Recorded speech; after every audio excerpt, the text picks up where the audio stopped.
My simple life as a mama.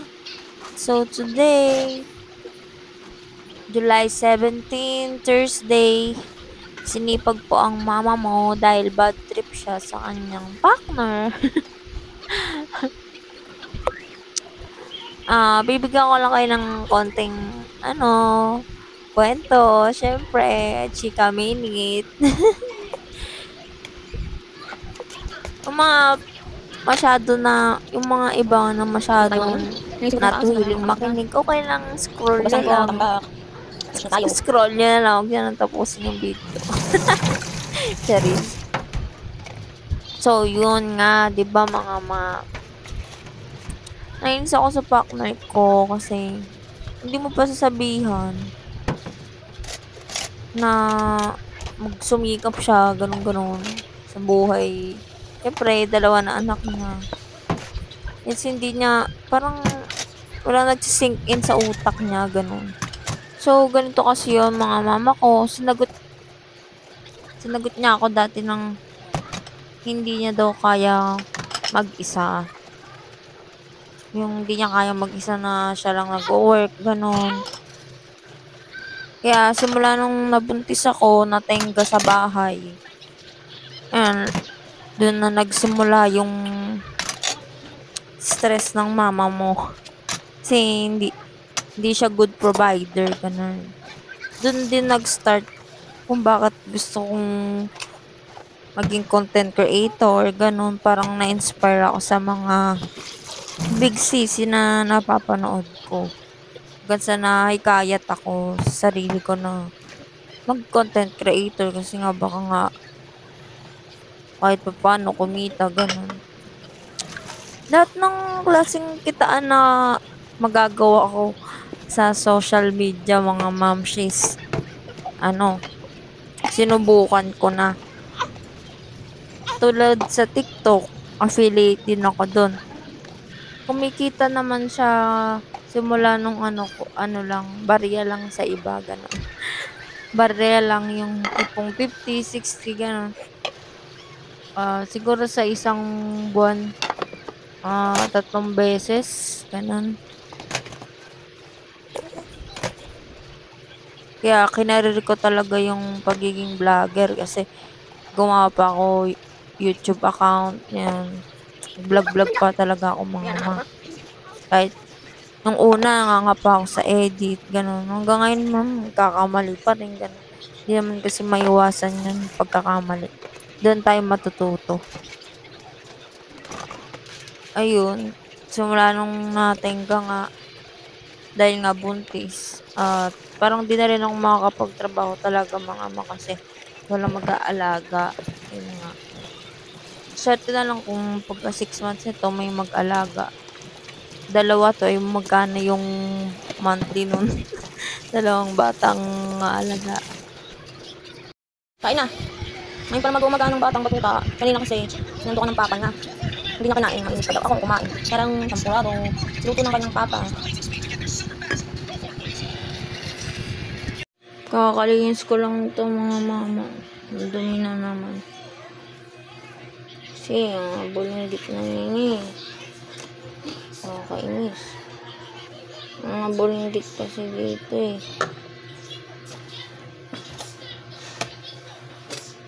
Kasintabi sa kumakain dyan.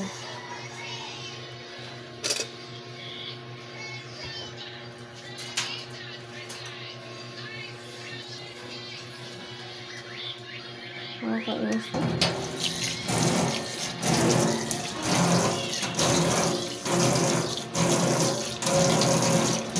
Iniisip ko kasi itong sa taas, tambak. Iniisip natin yan. Yung asawa ko kasi lagi nang lagay dyan.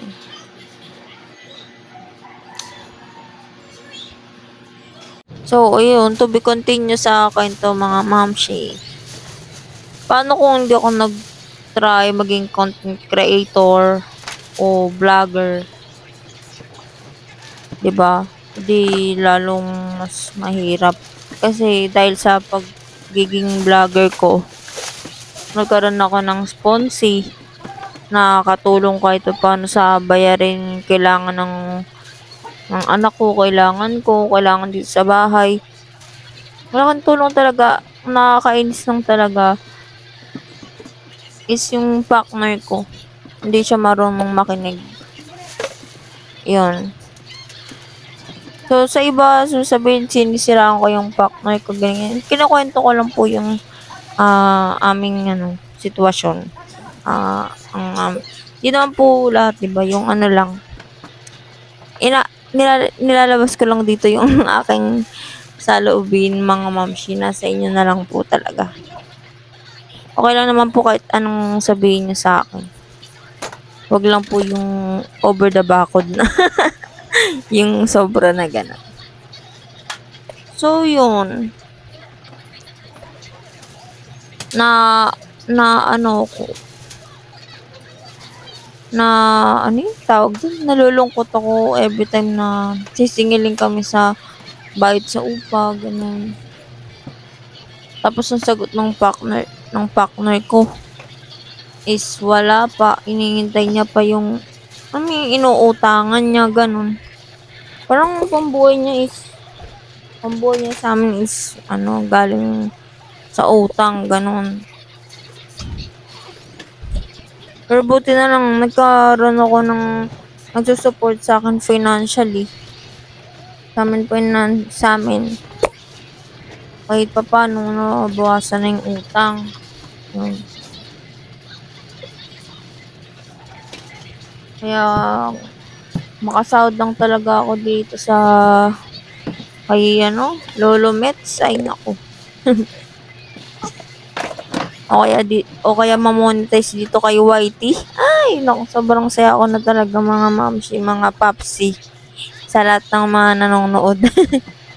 Hanggang saan po kaya nakakaabot ang video na ito?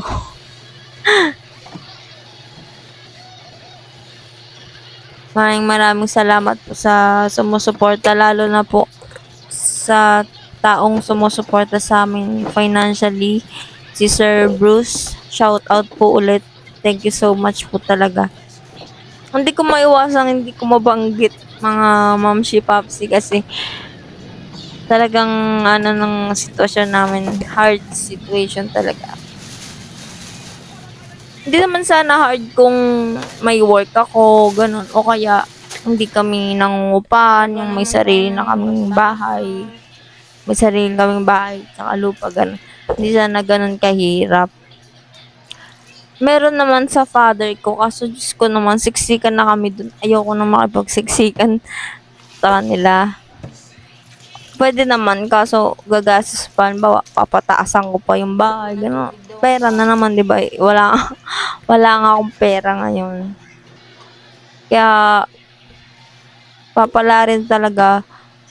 Gusto ko sana makapagtrabaho o kung mag-aalaga lang talaga dito sa aking 2 anak. Tapos, iwalayan ko na yung partner ko. Parang feeling ko kasi kaya ko silang buhayin. Tapos nagko-content creator pa ako, ganun. Nag-aalaga lang talaga eh. Yun yung problema ko eh. Kaya ko iwan yung partner ko eh. Parang hindi ko na siya mahal, ganun. Siguro, o baka dahil mahirap lang yung sitwasyon namin, yan, nasasabi. Hindi ko talaga, basta, sa pinaranas niya sa akin, parang napapanood ko naman sa iba.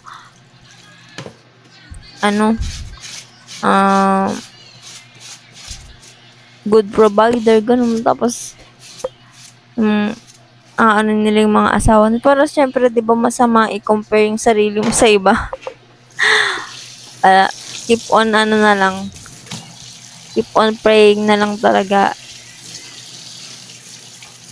At maging thankful lagi kay God, kay Christ.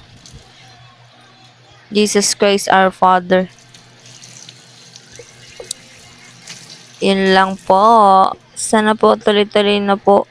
At gusto ko nang talaga ma-monetize kay YT. Kasi kay Lolo M, monetize na ako eh. Kay YT na lang talaga mga mamshi, mga papsi ko. Ay, Sana marami na mag-subscribe. Yan.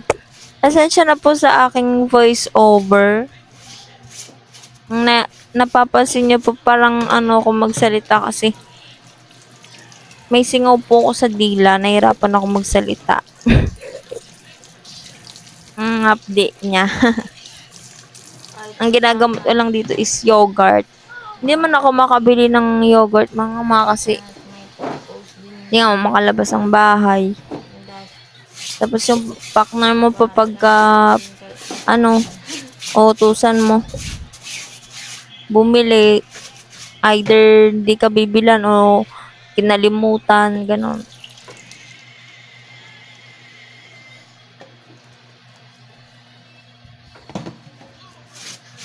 Maraming salamat po ulit.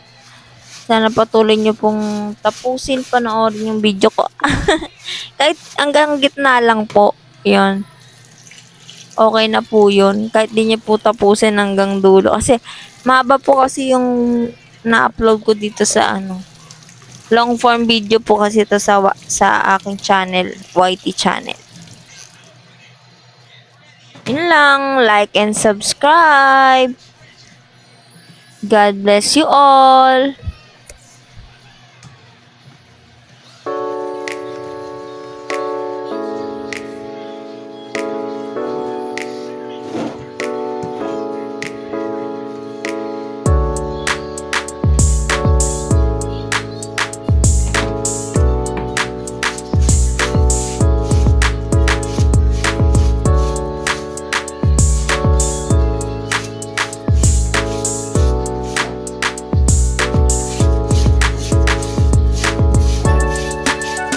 Hindi na pala ako mag-work. I-workout ko na yung pagiging content creator ko at pagiging vlogger. Basta ma-reach ko lang yung 1,000 subs dito sa YT channel. Ay, nako.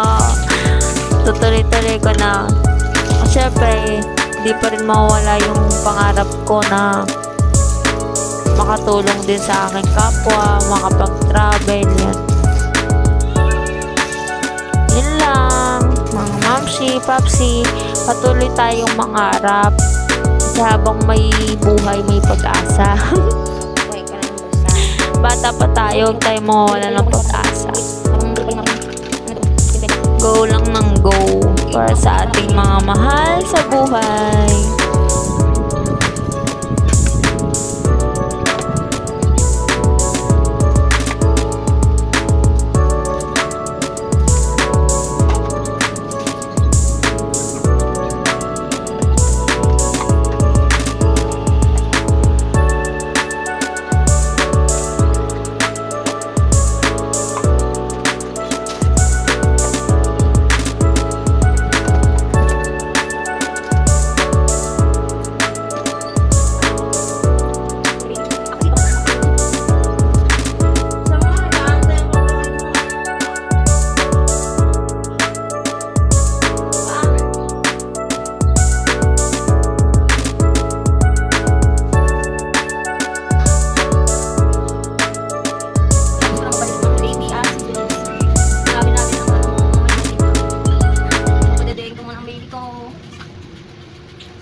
Dami kong gawain today, maliligo muna ako.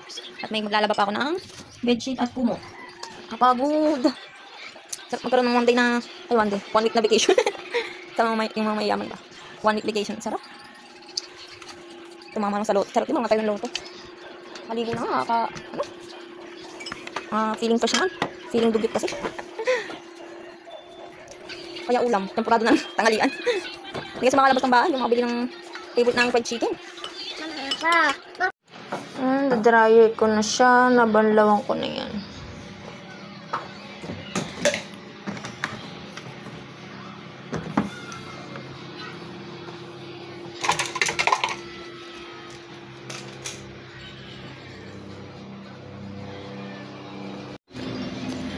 Nakaligo na ang mama mo. At tulog pa rin ang bebe. Hopya. Mag-dryer na tayo.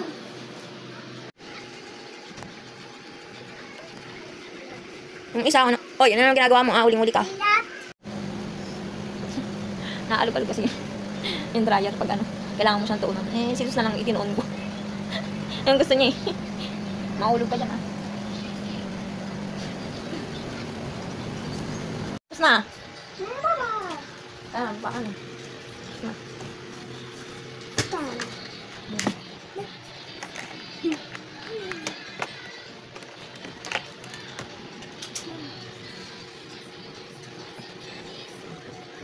Dalawang kumot at isang beach.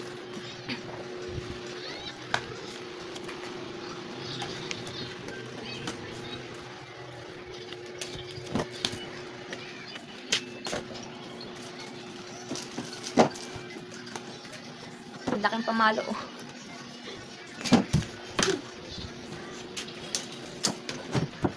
Gusto malikot? Time check. 11:13 na. Magtatanghalian na. Ang dami pa ng champurado. Kayang ulam na tanghalian. Actually, alam ko magsasaing ba ako.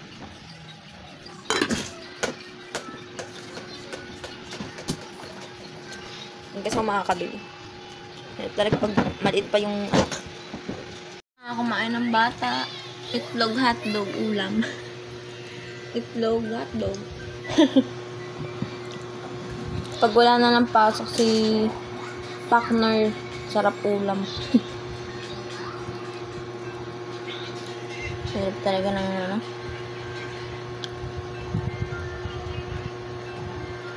Malayo palengke. Wala pang rep. Ganda sana mag-stock ng pagkain. Hayaan mo, magkakarep ka din. Kinausap sa sarili.